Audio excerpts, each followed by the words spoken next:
Hello everyone, नमस्कार। मैं Reena Boniuk स्वागत करती हूँ एक बार फिर से आप सबका मेरे चैनल पर। अगर आप मेरे चैनल में नए हैं और पहली बार मेरे वीडियोस को देख रहे हैं तो ज़रूर मेरे चैनल को सब्सक्राइब कीजिए और नीचे दिए गए बेल आइकन को दबा दीजिए ताकि आपको मेरे आने वाले वीडियोस के नोटिफिकेशन मिलते रहे और आप समय पर मेरे वीडियोस को देख सके। आज मैं आपको कक्षा 7वीं के ज्ञान सागर पुस्तक के पाठ 17 काकी को पढ़ाने जा रही हूँ। इस पाठ के लेखक सियाराम शरण गुप्त जी हैं। यह एक बाल मनोवैज्ञानिक कहानी है जिसमें एक बालक के माँ के प्रति प्रेम को दर्शाया गया है। कहानी में श्यामू अपनी माँ को भगवान के घर से लाने के लिए अपनी ओर से कोई कसर नहीं छोड़ता है। तो चलिए पाठ शुरू करते हैं और श्यामू की कोशिशों को जानते हैं। उस दिन बड़े सवेरे श्यामू की नींद खुली तो उसने देखा घर भर में कोहराम मचा हुआ है। उस दिन बहुत सवेरे जब श्यामू की नींद खुली उसने देखा घर के लोग रो रहे हैं। कोहराम यानी रोना, कल्पना, हलचल। उसकी माँ नीचे से ऊपर एक कपड़ा ओढ़े हुए कंबल पर भूमि शयन कर रही है और घर के सब लोग उसे घेर कर बड़े करुण स्वर में विलाप कर रहे हैं। उसने देखा उसकी माँ जमीन पर एक कंबल बिछाकर सर से पांव तक चादर ओढ़कर सो रही हैं और घर के सब लोग उन्हें घेर कर बहुत ही दयनीय स्वर में बिलक बिलक कर रो रहे हैं। लोग जब उसकी माँ को शमशान ले जाने के लिए उठाने लगे तब श्यामू ने बड़ा उपद्रव मचाया। जब लोग उसकी माँ को शमशान में ले जाने के लिए उठाने लगे तब श्यामू ने बहुत ही उत्पात मचाया। लोगों के हाथ से छूट कर वह माँ के ऊपर जा गिरा। बोला, काकी सो रही है, इसे इस तरह उठाकर कहाँ लिए जा रहे हो? मैं इसे ना ले जाने दूंगा। लोग उसे पकड़ के रख रहे थे लेकिन वह उस लोगों के हाथों से छूटकर काकी के ऊपर जा गिर रहा था और बोल रहा था, काकी सो रही है, इसे आप लोग ऐसे क्यों ले जा रहे हो? मैं नहीं ले जाने दूंगा। लोगों ने बड़ी कठिनता से उसे हटाया। काकी के अग्नि संस्कार में भी वह ना जा सका। एक दासी राम राम करके उसे घर पर ही संभाले रखी। बहुत ही कठिनता से मुश्किलों से लोगों ने काकी के ऊपर से श्यामू को हटाया। अग्नि संस्कार यानी सब दाह में भी उसे नहीं ले जाया गया। एक दासी ने उसे घर में ही रखा। यद्यपि बुद्धिमान गुरुजनों ने उसे विश्वास दिलाया कि उसकी काकी उसके मामा के यहाँ गई है, परंतु यह बात उससे छिपी ना रह सकी कि काकी और कहीं नहीं ऊपर राम के यहाँ गई है। घर के जो बुद्धिमान बड़े लोग थे उन्होंने श्यामू को विश्वास दिलाया कि उसकी काकी मामा के यहाँ गई है, लेकिन श्यामू से यह बात छिपी ना रह सकी कि काकी मामा के यहाँ नहीं ऊपर राम के यहाँ चली गई है। काकी के लिए कई दिन लगातार रोते रोते उसका रुदन तो धीरे धीरे शांत हो गया, परंतु शोक शांत ना हो सका। काकी के लिए कई दिन रोते रोते उसका रोना तो रुक गया, लेकिन उसके अंदर जो दुख था वह दुख कम ना हो सका। वह प्राय अकेला बैठा बैठा शून्य मन से आकाश की ओर ताका करता। वह ज्यादातर अकेला बैठा रहता और शून्य मन यानी खाली मन से आकाश की ओर देखता रहता। एक दिन उसने ऊपर एक पतंग उड़ती देखी। न जाने क्या सोचकर उसका हृदय एकदम खिल उठा। एक दिन श्यामू ने आकाश में पतंग को उड़ते देखा और क्या सोचकर वह बहुत खुश हो गया। पिता के पास जाकर बोला, काका मुझे एक पतंग मंगा दो, अभी मंगा दो। वह पिता के पास गया और कहा कि काका मेरे लिए एक पतंग अभी मंगा दो। पत्नी की मृत्यु के बाद से विश्वेश्वर बहुत अनमने से रहते थे।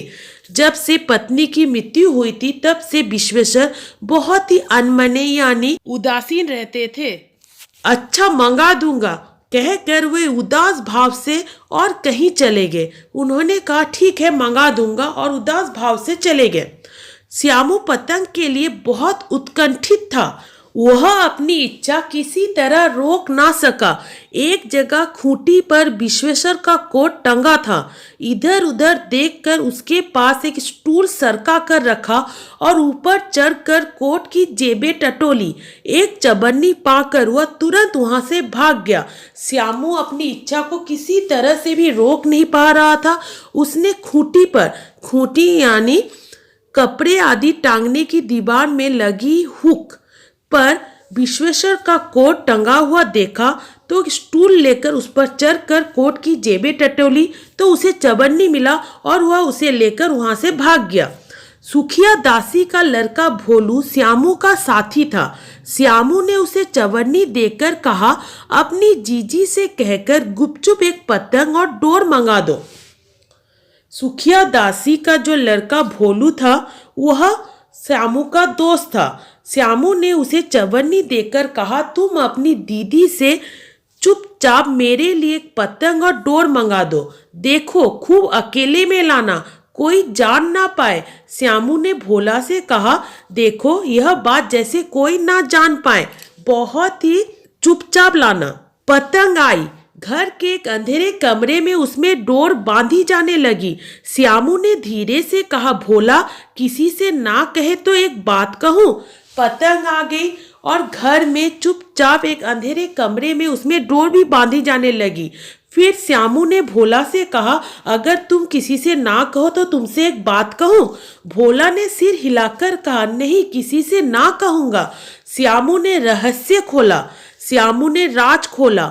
मैं यह पतंग ऊपर राम के यहाँ भेजूंगा, इसे पकड़कर काकी नीचे उतरेगी। श्यामू ने भोला से कहा, मैं यह पतंग ऊपर राम के यहाँ भेजूंगा क्योंकि काकी वहां पर है ना। काकी यह पतंग पकड़कर नीचे उतरेगी। मैं लिखना नहीं जानता, नहीं तो इस पर उसका नाम लिख देता। श्यामू ने भोला से कहा, मुझे तो लिखना नहीं आता, नहीं तो इस पतंग पर उनका नाम काकी लिख देता। भोला श्यामू से अधिक समझदार था। उसने कहा, बात तो बड़ी अच्छी सोची, परंतु एक कठिनाई है। श्यामू से भोला अधिक समझदार था तो उसने कहा, तुमने अच्छी बात सोची है, लेकिन एक मुश्किल है। यह डोर पतली है, इसे पकड़कर काकी उतर नहीं सकती, इसके टूट जाने का डर है। पतंग में मोटी रस्सी हो तो सब ठीक हो जाए। भोला ने श्यामू से कहा, तुमने अच्छी तरकीब सोची है, लेकिन पतंग में जो डोर लगी है वह पतली है, इसे पकड़कर अगर काकी नीचे उतरेगी तो इसके टूटने का डर है। अगर मोटी डोर हो तो सारी मुश्किलें आसान हो जाए। श्यामू गंभीर हो गया। श्यामू भोला की बात सुनकर चिंतित हो गया। मतलब यह बात लाख रुपए की सुझाई गई। भोला ने जो बात कही थी वह बहुत ही महत्वपूर्ण बात थी, परंतु कठिनाई यह थी कि मोटी रस्सी कैसे मंगाई जाए। पास में दाम है नहीं, लेकिन मुश्किल यह थी कि मोटी रस्सी कैसी लाई जाए, क्योंकि पैसे तो है नहीं और घर के जो आदमी उसकी काकी को बिना दया माया के जला आए हैं वे उसे इस काम के लिए कुछ देंगे नहीं और घर के लोगों से वो मांग भी नहीं सकता है, क्योंकि उसे लगता है कि घर के लोग बिना दया माया के उसकी काकी को जला आए हैं। घर के लोगों को काकी से बिल्कुल भी प्यार नहीं है, तो वे तो उसे इस काम के लिए कुछ पैसे नहीं देंगे। उस दिन श्यामू को चिंता के मारे बड़ी रात तक नींद नहीं आई। पहले दिन की ही तरकीब से दूसरे दिन फिर उसने पिता के कोट से 1 रुपया निकाला। पहले दिन की तरकीब की तरह फिर से उसने पिता के कोट से 1 रुपया निकाला, ले जाकर भोला को दिया और बोला, देख भोला, किसी को मालूम ना होने पाए, अच्छी अच्छी 2 रस्सियां मंगा दे। भोला को देखकर श्यामू ने कहा, देख इस पैसे से अच्छी अच्छी 2 रस्सियां मंगा दे और किसी को पता ना चले। 1 रस्सी छोटी पड़ेगी, जवाहर भैया से मैं कागज पर काकी लिखवा लूंगा। तुम 2 रस्सी मंगा दो, क्योंकि 1 रस्सी छोटी पड़ेगी और जवाहर भैया को बोलकर मैं कागज पर काकी लिखवा लूंगा। नाम लिखा रहेगा तो पतंग ठीक उन्हीं के पास पहुंच जाएगी। अगर पतंग में नाम लिखा रहेगा तो पतंग ठीक से काकी के पास पहुंच जाएगी। 2 घंटे बाद प्रफुल्ल मन से श्यामू और भोला अंधेरे कमरे में बैठे हुए पतंग में रस्सी बांध रहे थे। रस्सी आने के बाद खुशी खुशी श्यामू और भोला एक अंधेरे कमरे में पतंग में रस्सी बांध रहे थे। अकस्मात उग्र रूप धारण किए विश्वेश्वर शुभ कार्य में विघ्न की तरह वहां जा घुसे। अचानक उग्र रूप यानी भयानक रूप धारण किए हुए उसके पिता शुभ कार्य में विघ्न यानी बाधा की तरह कमरे में आ घुसे। भोला और श्यामू को धमकाकर बोले, तुमने हमारे कोट से रुपया निकाला है। भोला एक ही डांट में मुखबिर हो गया। जैसे ही डांट पड़ी भोला ने सब कुछ उगल दिया। उसने सब कुछ बोल दिया। श्यामू भैया ने रस्सी और पतंग मंगाने के लिए निकाला था। उसने बोल दिया कि श्यामू भैया ने रस्सी और पतंग के लिए आपके जेब से पैसा निकाला था। विश्वेश्वर ने श्यामू को 2 तमाचे जड़कर कहा, चोरी सीखकर जेल जाएगा। यह बात सुनने के बाद विश्वेश्वर ने श्यामू को 2 तमाचे लगाए और कहा, जेल जाना चाहता है चोरी सीखकर? अच्छा, तुझे आज अच्छी तरह समझाता हूँ। कहकर फिर कई तमाचे जड़े और कान मलने के बाद पतंग फाड़ डाली और गुस्से में कहा, आज तुझे मैं समझाता हूँ। यह कहकर और तमाचे मारे और पतंग को फाड़ दिया। अब रस्सियों की ओर देखकर पूछा, ये किसने मंगाई? रस्सियों की ओर देखकर विश्वेश्वर ने पूछा, ये रस्सियां किसने मंगाई? भोला ने कहा, इन्होंने मंगाई थी। कहते थे इससे पतंग तान कर काकी को राम के यहाँ से नीचे उतारेंगे। भोला ने कहा, श्यामू ने मंगाई है रस्सियां।